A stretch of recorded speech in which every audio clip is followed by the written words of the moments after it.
to you. Now on Bounce, we want to discuss the Dashcam video shown for the very first time in court today for the Officer Randall West Carrick trial. We called on international security consultant Carl Della Guerra to help us analyze the video from your perspective. Thanks for coming in to the show tonight. We appreciate it. Good to be here, Delano. All right, you got the chance to watch the full video today.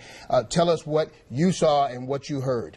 I did. Well, really what you're seeing there is the preamble to the actual incident itself. It's just a piece, and we have to understand that when we see this video, it's a small portion of what the actual evidence is.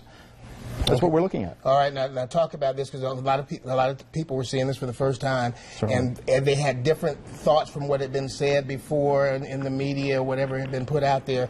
But you see here's Jonathan Farrell here, actually starting to run towards the police officers. What do you get from that? Well, you know, let's discuss the actual physicality of what we're seeing on the video.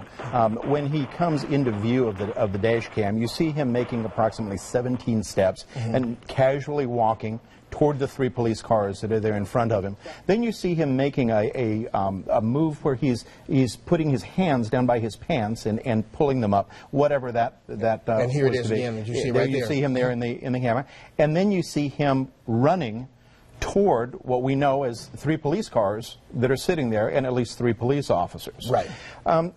Why he did that, we might never know. From that side, could somebody always argue as well, also argue that maybe he was blinded by the lights, maybe he didn't know who he was running at? Could you say that as well? In my professional opinion, when you have three patrol cars that are spaced out at the areas that we saw, it would be clearly visible to him that there are 3 marked police units that were there, white and blue, as you know from CMPD vehicles. Okay, all right. Now you heard the 12 shots fired. Some people think it was too much. Your comments on how that happened? Well, you really have to understand how police officers are trained, and this isn't police officers just here in Charlotte. This is police officers nationwide.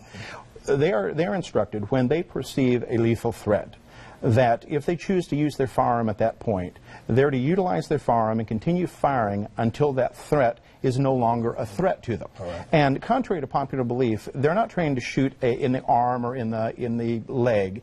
They're trained to shoot what's called center mass, which would basically be the center of the body. Okay. That's how training is standardized nationwide. And you know, a lot of people say that. A lot of people would say, why didn't you shoot them in the foot? I've heard that many times, but that's not a police training. That is not standardized law enforcement training anywhere in the United States. All right. Now, what does the video prove to you, and can jurors make a decision off what they've seen just with this? The video at this point doesn't prove anything. All it shows right now is a preamble to a tragic event that happened to occur.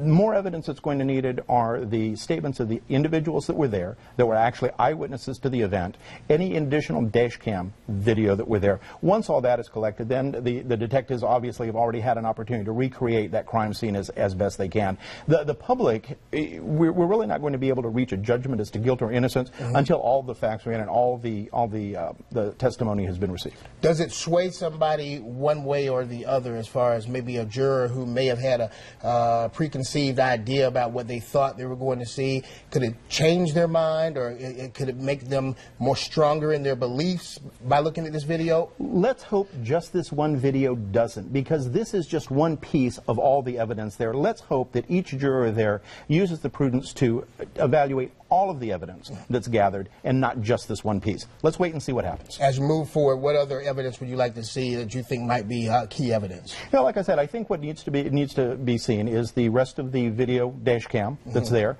and the statements from everyone that was at the scene. With the exception of everyone was at the scene and the video dash cam, everything beyond that is pure speculation. How do you feel the trial is going so far? You know, let's see how it turns out. Okay. Let's see what happens. I'm really interested to get all the facts out on the table. All right. Good deal. Thank you so much for being here with us. We appreciate it. Your analysis on the dash cam video. Now, if you want more information on Carl, his website is teamkdi.com. Thank you so much for being here. Thank you. Let's get back to our sound off tonight.